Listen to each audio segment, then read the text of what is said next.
le mois prochain, dans la semaine du 7 au 12, il y a Tom et Marianne, notre ancien couple pastoral, qui est parti en 2002, je crois, si j'ai bonne mémoire, ou 2001, qui repart aux États-Unis. Et avant de partir aux États-Unis, ils font, on pourrait dire, la tournée des popotes en France pour dire au revoir à tous ceux qu'ils connaissent dans le coin. Hein, ils verront aussi Stéphane, Dorothée, Laurent, Rosa, etc. Ils vont faire vraiment le tour. Et ils seront là dans cette semaine. On organisera des choses avec eux pour que tous ceux qui veulent les voir puissent les voir. Je donnerai plus de précisions. Ils viennent entre le... Alors, c'est pas en continu, hein, parce qu'ils vont aller au château, ils vont aller à Dijon, mais ils viennent entre le 8 et le 10 novembre. Voilà. Et il y aura normalement un après-midi complet à la maison, chez nous, où ils seront là, et tous ceux qui veulent les voir pourront passer. Pardon ? Le jeudi. Ah ben non, j'ai pas précisé. Le mardi, si, j'ai dit, de mardi au jeudi. Hein, donc le jeudi, c'est un jour de semaine. Entre le 8 et le 10. Hein. Mais en fin de journée, ils seront toujours là. Hein.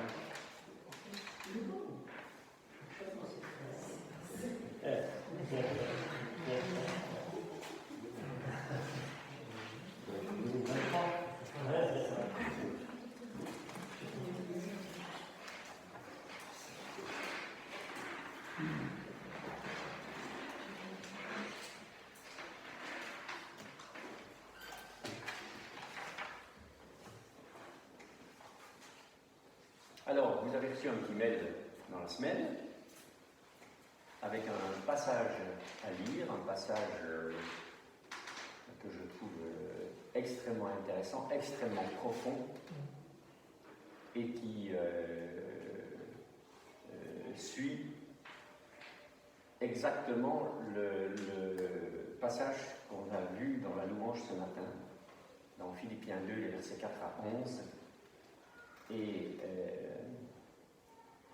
c'est un merveilleux paragraphe qui présente Christ, hein, tout à l'heure on l'a dit, dans son humilité, hein, dans son amour incroyable qu'il a eu pour nous, et il nous invite à avoir cette vie d'humilité et cette vie d'amour pour Dieu et pour notre prochain. C'est le socle de la vie chrétienne. Lui, que nous incarnons à travers notre foi et l'action du Saint-Esprit en nous, pour refléter, et c'est ce que nous allons voir ce matin, refléter quelque chose de lui.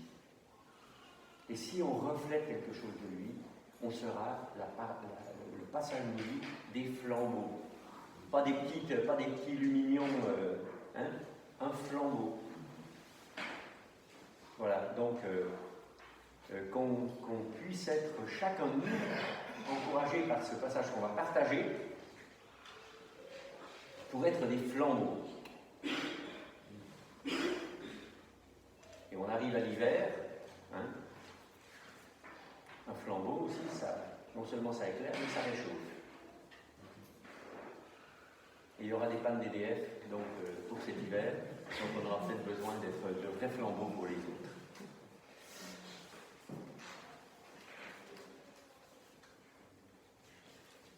Je vais prier.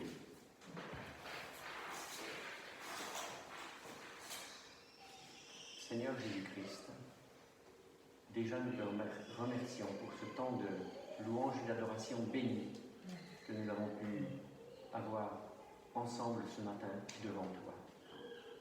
Seigneur, ta fidélité ne fait jamais défaut. Tu as promis d'être là pour ceux qui sont réunis à ton nom, et tu as été là, Seigneur.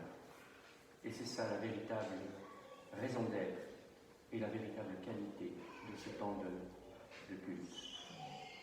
demande maintenant, Seigneur, que par ton esprit, tu continues d'être là dans nos cœurs, dans nos pensées, pour avoir un cœur bien disposé à écouter ta parole et à la mettre en pratique.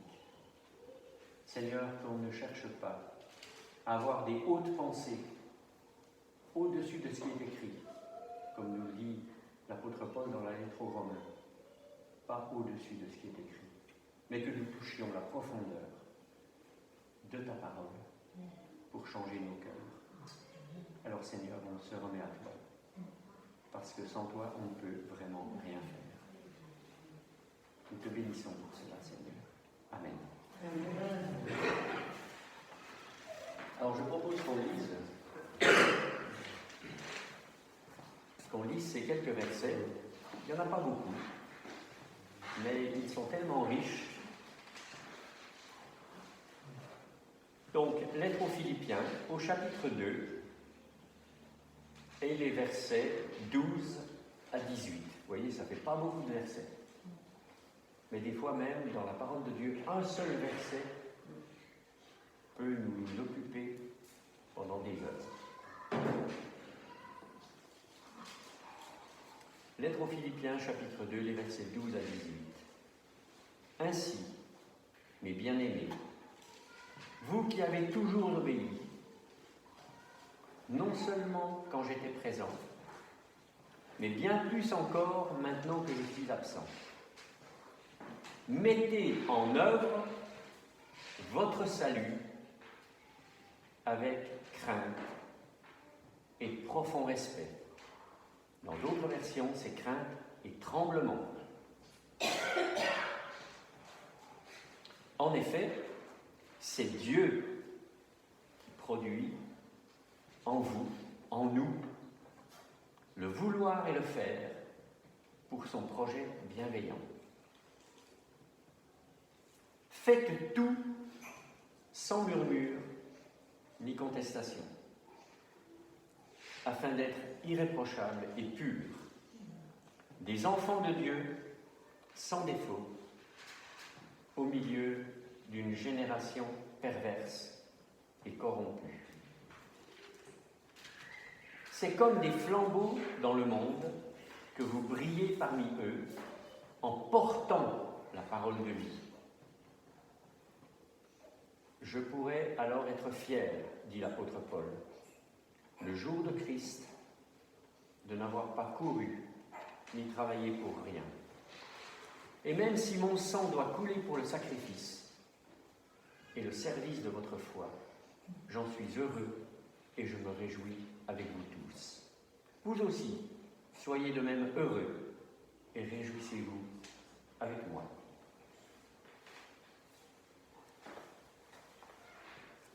Alors, qu'est-ce qui vous parle dans ce passage? Qu'est-ce qui vous touche? Ou quelles questions avez-vous? De ne pas murmurer. De ne pas murmurer.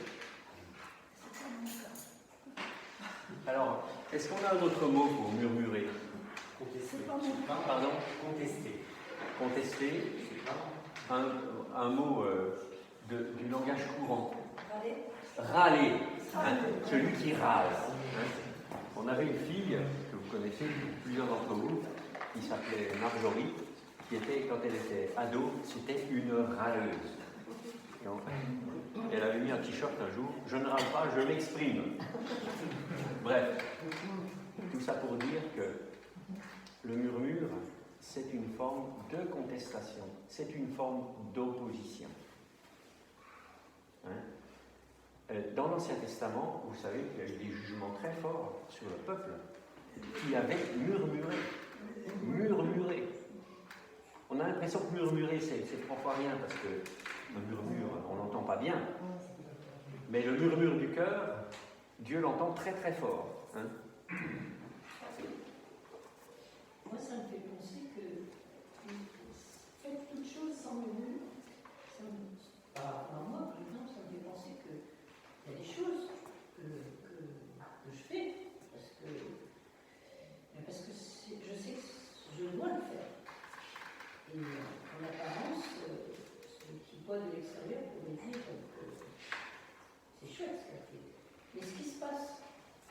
un an, personne ne voit, et justement, c'est ça. C'est Oui. ça. C'est oui, c'est ce qui se passe dans mon cœur. L'apparence est peut-être belle, mais en profondeur, ça n'a aucune valeur parce que je parle. C'est une âme. Oui, c'est une âme. Oui, c'est ça. Ah mais l'apôtre Paul, il ne conteste pas ça. Hein. Il est fidèle, mais c'est complètement humain ça. Mais en fait, Dieu veut toujours... La qualité de ce que nous faisons dépend de notre état intérieur. Hein? Ce n'est pas l'acte lui-même. Alors, c'est mieux d'aider quelqu'un, hein? Même si je murmure, il vaut mieux aider quelqu'un en murmurant que de ne pas l'aider du tout. Hein? Ou de lui taper dessus. D'accord, il y a quand même il y a des limites, hein? On est d'accord. Mais n'empêche que la véritable qualité d'un acte, c'est mon état intérieur avec Dieu. Sans murmure. Sans murmure.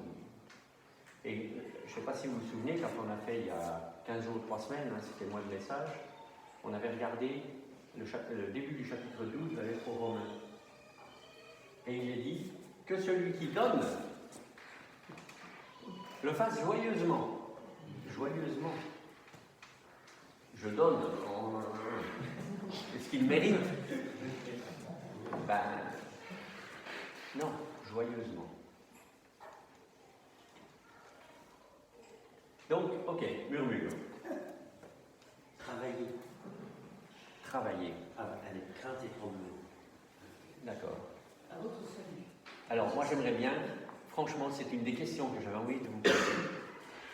Qu'est-ce que ça veut dire? Qu'est-ce que ça veut dire travailler avec crainte et tremblement? Ou avec crainte et profond respect, hein, ça dépend des... Mais moi, j'aime bien le mot tremblement. C'est pas que Dieu nous appelle à trembler et à être des... Hein, mais ça montre la solennité de ce que Dieu nous demande. Hein, avec crainte et tremblement. Travailler à votre salut avec crainte et tremblement. Qu'est-ce que ça veut dire, cette expression? Déjà, travailler avec crainte et tremblement, et travailler à son salut. Qu'est-ce que ça veut dire? J'aimerais bien que vous vous exprimiez là-dessus. La crainte. D'avoir la crainte dans le sens du respect.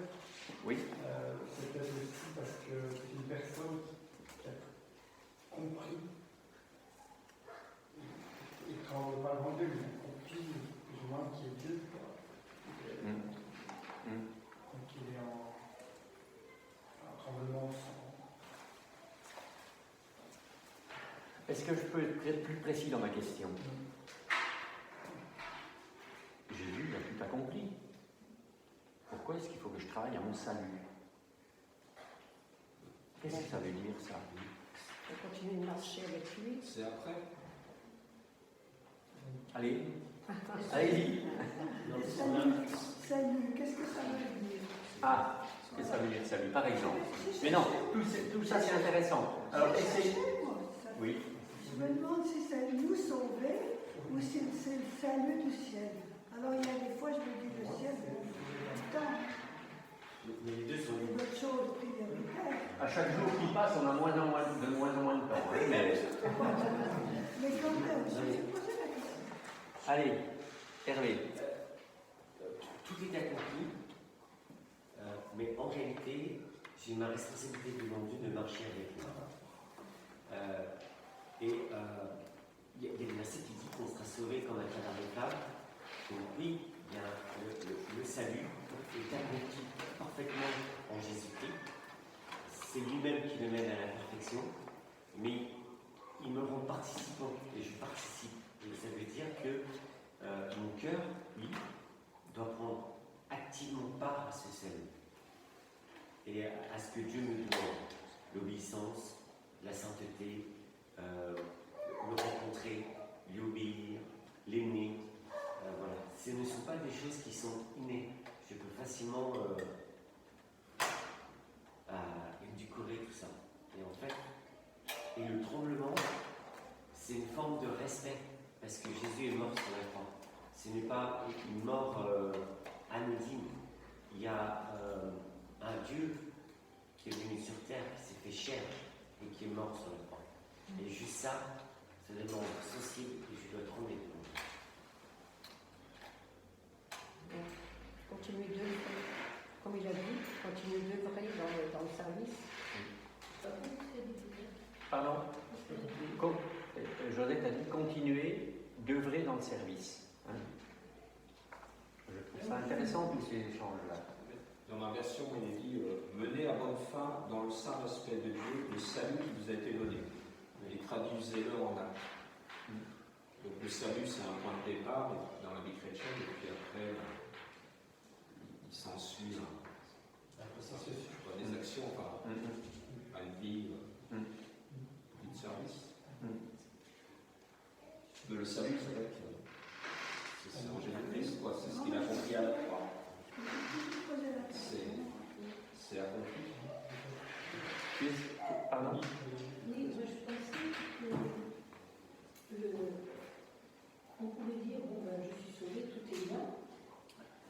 Mais du coup, si on dit comme ça, je suis sauvé, tout est bien, et maintenant je lis un peu comme j'entends, on ne profite pas du tout de ce que le salut nous donne, c'est-à-dire la communion avec Dieu. Et donc travailler, c'est travailler sur sa vie, c'est œuvrer, c'est un petit peu ce que disait Michel, je crois, que ça se traduise dans des actes. Et si ça ne se traduit pas dans des actes, eh bien je n'aurai pas cette proximité avec Dieu. Donc j'en profiterai pas du tout. Et alors c'est comme disait tout à l'heure Hervé, je serai sauvé comme à travers les flammes, mais sur terre, ma vie, elle sera pourrie. Sauver comme à travers le feu. Est-ce que vous comprenez l'expression? Parce que ça, on l'utilise des fois, mais qu'est-ce que ça veut dire? Ça fait référence à un passage. Ça fait référence à un passage. Tu voulais dire, vas-y? In extremis. In extremis, oui. Ça fait référence à un passage dans la première lettre aux Corinthiens, je crois que c'est au chapitre 3, où il est dit d'œuvrer et qu'on va construire. Et il faut qu'on construise avec des matériaux. Alors, on construit avec de la pierre, on construit avec du bois, avec du chaume. Bon, c'est pas dit avec du papier, mais c'est encore plus inflammable le papier. Hein? Mais si je construis, c'est un peu la maison bâtie sur le roc, hein? Si je construis vraiment une habitation solide, hein, eh bien les flammes pourront arriver et la maison résistera au feu. Et c'est l'épreuve du feu. Ça veut dire que l'apôtre Paul dit ici, avec quel matériau? Jésus-Christ, il est le rocher. On ne brûle pas un rocher, ça ne brûle pas un rocher, ou à des températures. Mais un rocher ne brûle pas. Si notre vie s'inspire de ce rocher, et si notre service s'inspire de ce rocher, il ne brûlera pas. Le bois, ça commence à être moyen. Hein? Y a des bois qui brûlent plus facilement que d'autres. Donc, ça veut dire que notre service doit être avec les bons matériaux. Et les bons matériaux sont les matériaux éternels. Et les matériaux éternels sont dans la vie que Dieu nous a donnée par son esprit. Alors, moi, je vous lis simplement ce que j'avais mis sur ce. qui dit exactement la même chose que ce que vous avez dit, peut-être avec d'autres mots. Hein. Mais le fait d'être sauvé par grâce, d'avoir la vie éternelle, d'appartenir à Jésus-Christ, est un acquis définitif. Je veux dire, il faut qu'on soit clair là-dessus. Je suis sauvé par la foi et non pas par les œuvres. Donc, ce que je ferai ne va pas améliorer ou amoindrir mon salut. Nous sommes sauvés par la foi. C'est un don de Dieu. Alors, Éphésiens 2 nous dit, vous êtes sauvés par la grâce de Dieu, par le moyen de la foi. Cela ne vient pas de nous, enfin de vous, mais je m'inclus. C'est le don de Dieu, non pas sur le principe des œuvres, afin que personne ne se glorifie. Hein? Donc ça, il faut que ce soit clair. acquis, ça. Ça, c'est acquis. Sur le salut. Mais quand j'ai eu ce contact avec Dieu et qu'il a semé en moi sa vie, ben cette vie, il faut qu'elle vive, c'est tout. Il m'a donné la vie. Quelle place je laisse à la vie qu'il m'a donnée? Et si je laisse de la place, alors je vais œuvrer à la croissance de cette vie qui est en moi. Et c'est en cela que je travaille à mon salut.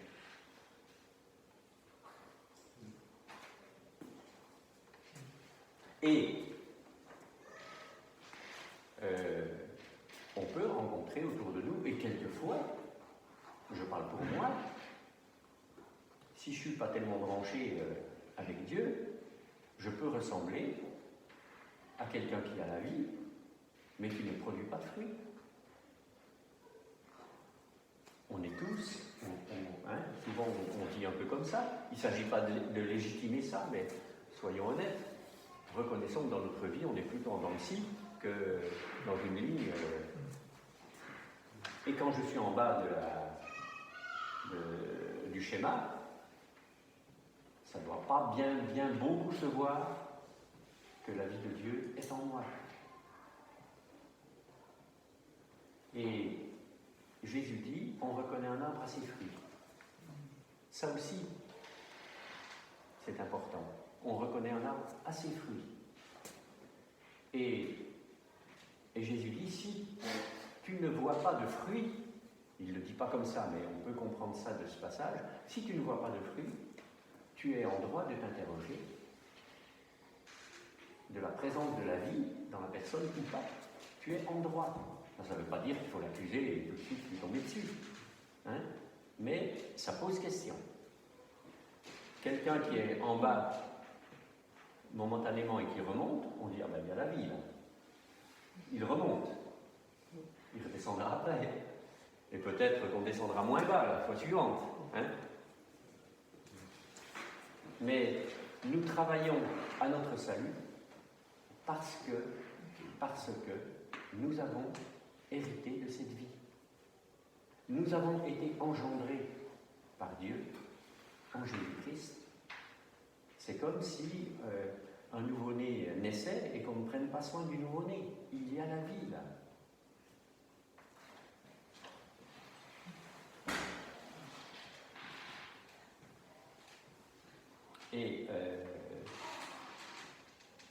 Et quand on a la vie, on pourrait dire, non pas par mais notre intelligence est renouvelée, les choses changent quand même dans notre cœur, et nous savons souvent comment faire, mais nous ne le faisons pas. Et la Bible dit dans Jacques au chapitre 4 que celui qui sait faire le bien et qui ne le fait pas, c'est péché. C'est péché. Ok. Intéressant, cette question. Le verset 13. Car c'est Dieu qui produit en vous le vouloir et le faire selon son bon plaisir. C'est facile de vouloir, mais c'est difficile de faire. Quelquefois, Dieu nous demande de faire des choses. On n'ose pas le faire parce qu'on se sent peut-être inférieur aux autres. On a des capacités, mais on ne le fait pas parce que on se sent incapable. Et pourtant, c'est Dieu qui va nous aider à faire toutes ces choses. Si on lui dit oui, c'est lui qui va nous aider à avancer, à faire le pas. Et moi, je me souviens, quand tu m'as demandé de faire les orientations, tu m'as dit, tu le fais et tu verras. Si tu continues ou pas. Je ne me souvenais pas. Et j'ai dit oui, mais en moi, je disais, j'y arriverai jamais. J'y arriverai pas. Ouais. Et la prière, et finalement, au début, c'est compliqué parce qu'on n'aime pas se montrer aux autres, on n'aime pas être devant les autres, on n'aime pas parler devant les autres. Mais finalement, petit à petit, je pense que Dieu a permis que je continue parce que ça m'a beaucoup enrichi de faire des recherches et ça m'a aidé à grandir, quoi. Bien sûr. Donc, mais effectivement, peut-être que j'aurais dit non, je serais passée à côté de l'élixir. Alors, c'est pareil, hein, quand il y a quelques semaines, quand on a fait ce passage dans Romains 12, il est dit « Ayez une juste appréciation de vous-même ». C'est pas moi qui le dis, c'est la parole de Dieu. Hein. Donc, le fait d'avoir une juste appréciation de soi-même nous évite de penser qu'on est un surhomme et capable de tout faire, et à ce moment-là, on fait des dégâts parce que de toute façon, c'est pas vrai. Hein. Et puis en plus, on mène une vie désordonnée parce qu'on n'est pas dans le service que Dieu veut pour nous, parce qu'on a l'impression qu'on est capable de tout faire. Et par contre, à l'inverse, on peut estimer qu'on est complètement nul, hein, ou en tout cas on se dévalorise beaucoup, et du coup ça nous bloque. Et on laisse une place vacante, la place de notre service, elle est vacante. Tout ça en raison du regard que je porte sur moi. Mais en fait, Dieu produit le vouloir et le faire. Hein? Donc ça veut dire qu'il va nous équiper aussi. Il va nous équiper. Si on le fait dans la juste appréciation que nous avons de nous, donc on va compter sur Dieu, parce qu'on sait qu'on ne vaut quand même pas grand-chose, on n'a quand même pas beaucoup de ressources, même pas du tout. Hein? Donc on va s'attendre aux ressources de Dieu et on va faire ça avec lui. Et là, eh ben, si je reprends une expression d'Hervé sur le PowerPoint qu'il a fait au Conseil d'Église, on va être vraiment ensemble, parce que chacun aura son service, parce qu'il va répondre à la fois dans l'observation des besoins de l'Église et il va y aller, hein, et puis ce ne sera pas dans le désordre avec quelqu'un qui veut tout faire, hein, et puis d'autres qui pensent qu'ils ne peuvent rien faire. Donc tout ça, c'est, enfin, je pointe, puisque tu faisais allusion au fait que tu pensais que tu ne serais pas capable, mais en fait la vraie question qu'il faut se poser, c'est est-ce que Dieu est capable? Dieu est capable, par son esprit, de nous donner cette capacité, de nous donner les ressources pour... Alors c'est pareil, c'est comme pour le salut, ça. Le vouloir et le faire. Si Dieu, je pourrais dire, Dieu produit en moi le vouloir et le faire, donc je m'assieds et j'attends qu'il produise en moi le vouloir et le faire. Ou, bon, et puis quand je m'assieds comme ça, je ne sais pas vous, moi, après manger, quand je m'assieds, je m'endors. Hein. Donc, est-ce que c'est ça, le sens de ce verset?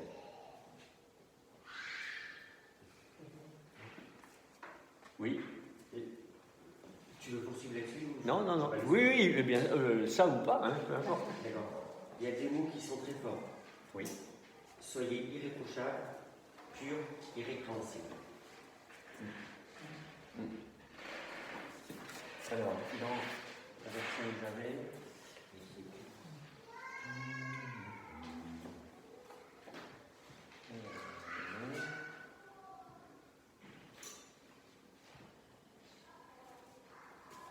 Alors, ces mots forts, irréprochable.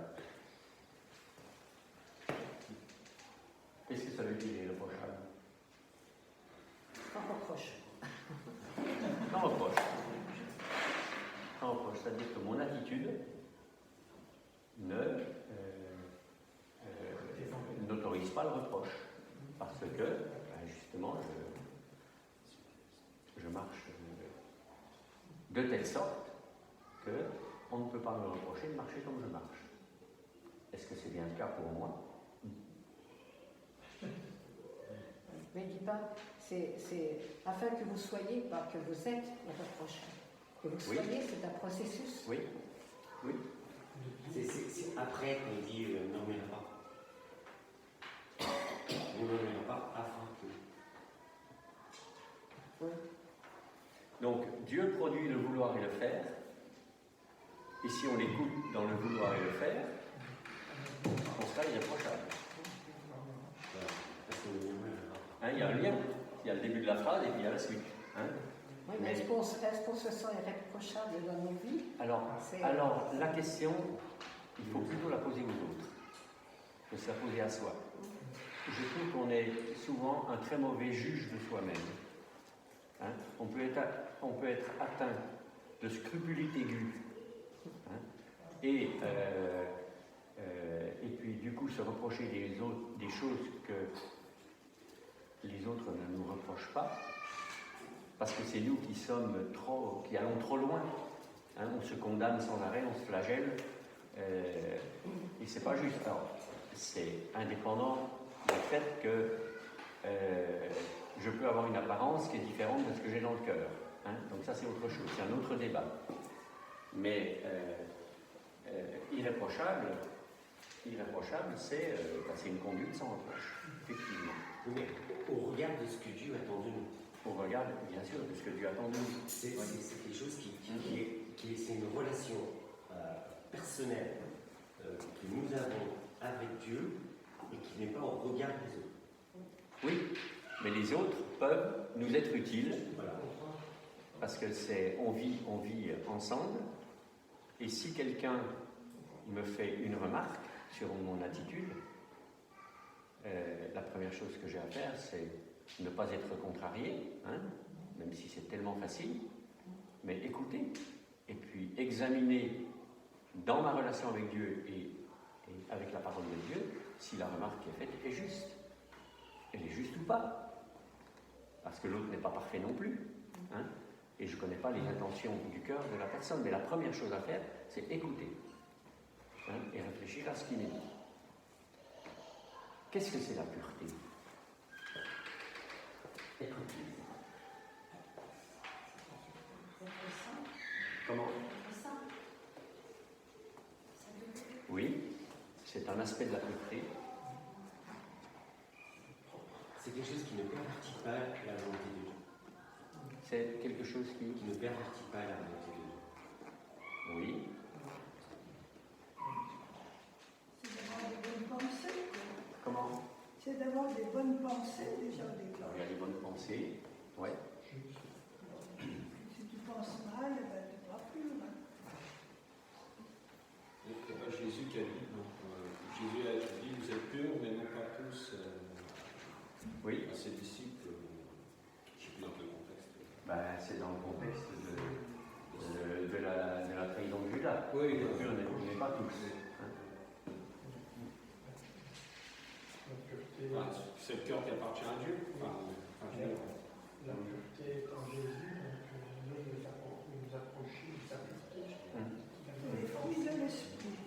Et quelque part, Oui. aucun de nous n'est ni irréprochable, ni pur, ni irréprochable. Mais j'ai envie de dire, c'est Dieu qui me justifie, c'est ce qui me condamnera. Oui. Mais être juste et être pur, c'est deux choses différentes. Oui, je suis d'accord, mais je suis purifiée par Oui. Quand on passe à la pureté d'un diamant, on pense qu'il y a Par défaut. il est pur, comme nous dans nos vies, pur c'est son péché, exemple de péché. À partir du moment où j'ai cru, le sang de Jésus-Christ me purifie de tout péché. Moi, je suis pure. Oui. Oui. Alors, en fait, c'est intéressant ce verset. Donc, confessez donc vos fautes à Dieu, et Jésus est fidèle et juste. C'est dans le premier lettre de Jean. Pour nous pardonner. Il nous pardonnera et il nous pardonnera notre péché et nous purifiera de toute iniquité. Et moi, j'ai beaucoup réfléchi à cette question de pureté, pas pour préparer ça, mais ça fait des années que ce mot-là, il est dans ma tête. Et pour moi, la pureté, c'est différent de la sainteté et de la justice, parce que la sainteté et la justice, c'est acquis par l'œuvre de la croix. La pureté, c'est directement lié à mon comportement, et pour moi, alors je ne dis pas que j'ai forcément raison quand je dis ça. En tout cas, c'est comme ça que je suis arrivé à un peu cette conclusion. Sans doute moment donné, si Dieu me fait découvrir encore autre chose. Mais pour moi, c'est dans les choses que j'ai comprises de la parole de Dieu, dans ma relation avec Dieu, je suis à jour. Donc, je ne sais pas tout, je n'ai pas tout compris de la parole de Dieu. Mais je peux quand même être pur, même si je n'ai pas tout compris, des implications de ce que dit la parole de Dieu par rapport à ce que je suis. Je suis quand même pur, ça veut dire que je marche en conformité avec ce que j'ai compris et ce que Dieu me demande. Demain, je comprendrai quelque chose de plus dans ma relation avec Dieu. Je peux perdre cette pureté si je ne l'écoute pas. Voilà comment je comprends la pureté. Irrépréhensible par rapport à irréprochable. Irréprochable, c'est par rapport à mes actes. Irrépréhensible, c'est par rapport à ce que je suis. C'est-à-dire, quelqu'un qui est irrépréhensible, c'est quelqu'un qui est sans défaut. Contrairement à irréprochable, où c'est la marche. D'autres remarques sur ce passage?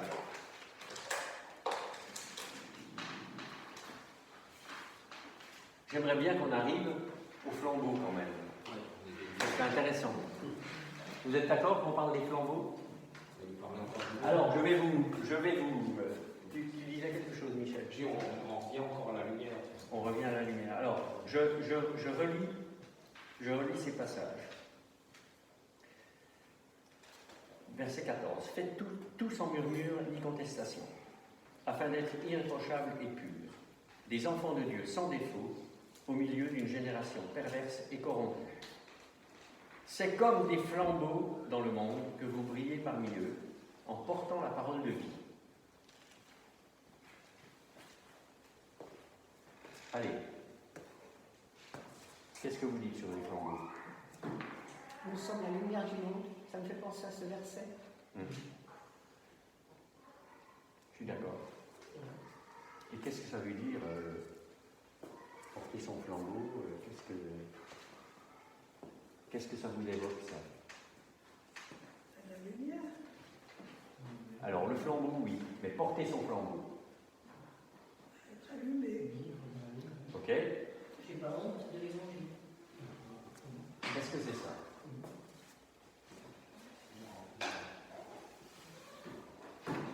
Et Annie a dit, c'est ne pas avoir honte de l'évangile. C'est une très bonne chose de ne pas avoir honte de l'évangile. Est-ce que vous êtes d'accord avec elle que porter son flambeau, c'est ça? Il y a une traduction qui portait la parole de vie. Alors, il y a aussi en apportant la parole de vie. Voilà. Briller comme des flambeaux dans le monde, portant la parole de vie.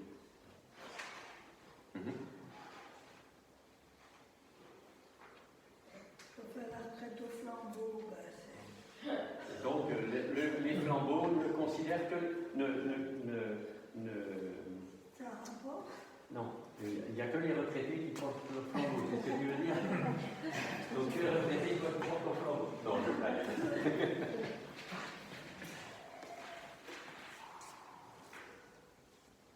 Oui? Pardon?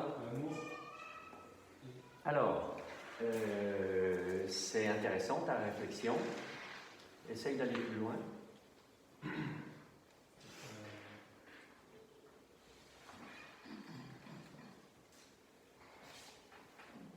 pense que c'est pas que dans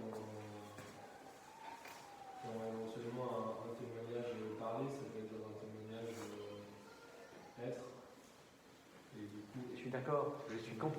Alors, souvent, c'est comme je suis la lumière du monde et on ne met pas la lampe sous le boisseau, etc. On pense que ça n'est que le témoignage. Souvent on l'interprète surtout comme ça. Je ne dis pas que... Et ça n'est pas faux. Ça n'est pas faux. Mais le contexte du passage, à mon sens, ce n'est pas celui-là. Jésus, il est venu, il est la lumière du monde. Qu'est-ce qu'il a fait pour être la lumière du monde?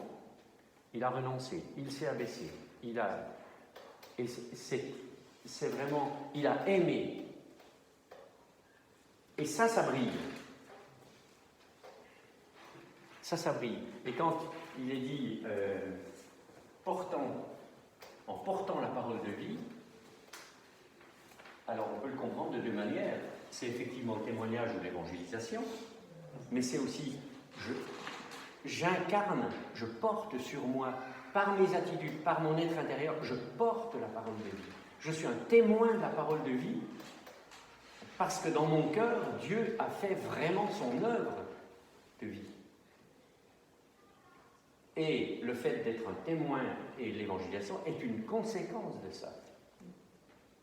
Je ne suis pas simplement, comme ça, coup de baguette magique, parce que je parle du salut, je porte la parole de vie. Ce n'est pas ma parole qui définit les choses, c'est ce que je suis intérieurement. Et je vais porter la parole de vie. Je la porte intérieurement et je vais la verbaliser. Hein, quand il est dit dans les évangiles, je ne saurais pas où retrouver le passage comme ça, quand il est dit que celui qui croit, des fleuves d'eau vive couleront de son ventre, des fleuves d'eau vive qui vont désaltérer les autres, ça coule de son ventre, de son être intérieur. C'est pas un truc qui est comme ça magique. Non. Et c'est tout, encore une fois, Dieu parle au cœur d'abord. Et on est des flambeaux, et on porte la parole de vie. On est des flambeaux parce qu'on ressemble à Jésus-Christ, et on brille. Il nous a dit, vous êtes la lumière du monde, et lui a dit, je suis la lumière. Alors, bien sûr, Jésus a parlé. Il a prêché. Et ça, c'est formidable. Mais il était... Il y a un psaume qui dit que, j'ai peur de le tordre, que ses paroles étaient en accord avec ses pensées. Enfin, il y a quelque chose de l'authenticité entre les paroles et l'être intérieur. C'est quand Jésus demande, il dit, je suis exactement ce que je vous dis. Oui, voilà, par exemple, ça, oui. Il y a un psaume aussi, mais oui, c'est encore mieux, ça. Je suis exactement ce que je vous dis. Hein? Oui, vas-y. La version d'Arby, elle est bien. Vas-y. Irréprochable au milieu d'une génération tortue et perverse, parmi laquelle vous reluisez comme des lumières dans le monde. Voilà. Et ben voilà. Oui, je crois que ça... Voilà. On reluit. Vous vous rendez compte? On reluit. Il y a aussi l'expression, vous êtes une lettre écrite. Lettre écrite. Alors oui, voilà, dans la deuxième lettre aux Corinthiens, vous pouvez trouver cette expression, que nous sommes des lettres écrites. Et lettres écrites ici, au niveau du cœur. Hein? Et c'est pas celui qui croit des fleuves d'olive du commencement. Pardon? C'est pas celui qui croit des fleuves d'olive du commencement, c'est celui qui boit. Si tu bois de l'eau que je te donne de moi, des fleuves d'olive. Et je trouve que ça fait référence aussi au fait que tout à l'heure on disait de contempler Jésus et d'être transformé. De voir ce qu'il nous donne et finalement d'être transformé. Oui. Le fleuve d'olive, c'est quelque chose, c'est un automatisme. Si je contemple Jésus, Dieu, je serai intérieurement transformé et ça se verra forcément. C'est pas bien exprimé par la parole, ça se verra. Et d'ailleurs, il y a cette expression dans les lettres romaines, de l'abondance du cœur, la bouche parle. Après. De l'abondance du cœur, la bouche parle.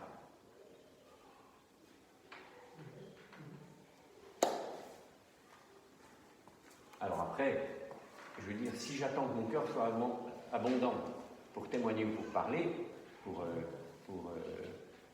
témoigner, tout simplement, des fois je peux attendre longtemps. Et Dieu, il sait aussi comment on est. Hein? Donc, il nous demande quand même d'être des témoins. Donc faisons-le avec nos petits moyens, avec peut-être, ça ne brille pas trop à l'intérieur. Hein, la grâce de Dieu est quand même là. Et il va servir d'une parole très faible pour toucher le cœur de quelqu'un. Après ça, c'est la grâce de Dieu. Mais nous, il faut quand même penser que être un luminaire qui reluit, puisque je reprends les expressions dans la traduction d'Arby, nous sommes des luminaires qui reluisons dans le monde, ça met la barre haut. Hein, ça met la barre haut et ça montre à quel point on doit soigner notre vie intérieure. Mais j'ai les mêmes difficultés que vous pour ça. Mais il faut qu'on s'encourage à ça. Soigner notre communion avec Dieu, soigner notre relation avec lui, soigner notre cœur en relation avec lui.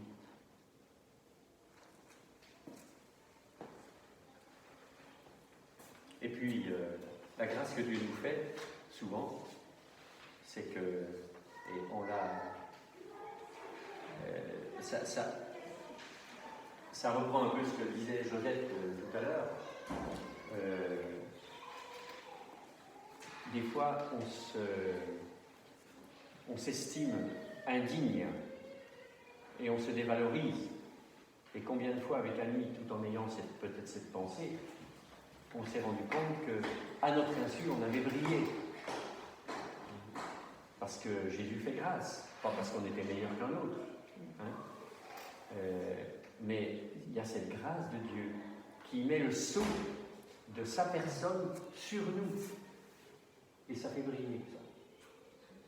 Ça ne nous dispense pas de notre responsabilité, d'être vigilants.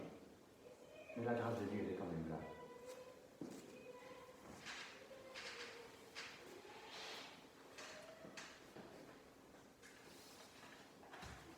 Allez, qu'est-ce qu'on retient de ce qu'on a échangé?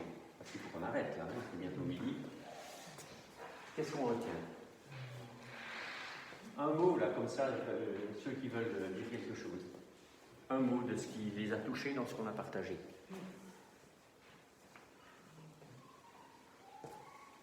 Moi, ça me fait penser au chant.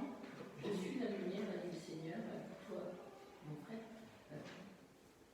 Brillant, bien, toi dans ton coin sombre, moi dans le mien. Je trouve que c'est parce que Jésus est la lumière. Chacun est tout.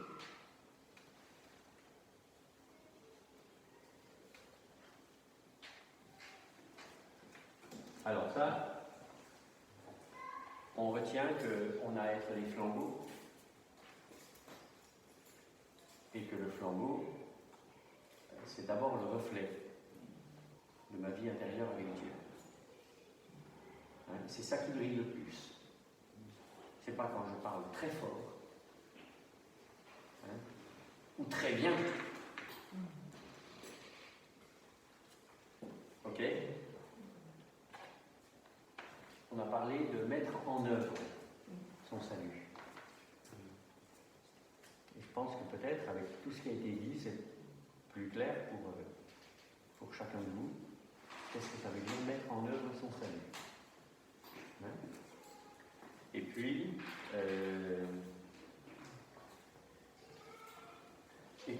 à la fois, donc, c'est Dieu qui produit le vouloir et le faire. Ça veut dire que, de toute façon, tout ce qu'il y a de bien qui se produit en moi vient de l'Esprit de Dieu. Moi, je ne peux pas faire le bien dans ma condition naturelle d'homme. Je ne peux pas avancer. Je peux faire un acte qui, aux yeux des autres, est bien. Ça, c'est bien sûr, il y a tas de personnes qui font des actes, mais Dieu veut produire en moi les ressources pour faire le bien selon ses critères à lui. Et c'est un travail de l'esprit en moi qui me poussera faire le bien dans la direction de Dieu et dans la direction des autres.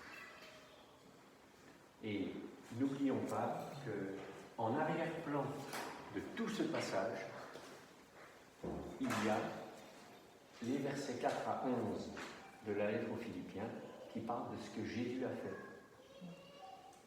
Il a brillé, il a accompli la volonté de Dieu. Dieu a produit en lui le vouloir et le faire dans sa condition d'homme. Il a brillé comme il a été un flambeau. Et tout ça parce que il était en communion avec Dieu. Donc, et ça l'a conduit à s'humilier, à s'anéantir, à donner sa vie pour nous, etc., etc. Et l'apôtre Jean, dans la première lettre de Jean, nous invite à donner notre vie pour les frères. Et donner notre vie pour les frères, c'est pas se sacrifier, s'immoler par le feu, encore une fois, on l'a déjà dit ici.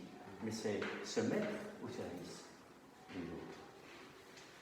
Voilà les points principaux qu'on a pu examiner ce matin à travers ce passage, alors que Dieu nous encourage tous à mettre en œuvre notre salut, à écouter Dieu pour être transformé par Dieu, pour être des flambeaux, et porter cette parole de vie, qui nous poussera à un témoignage vivant et pertinent. Voilà, que Dieu vous bénisse et nous bénisse à tous.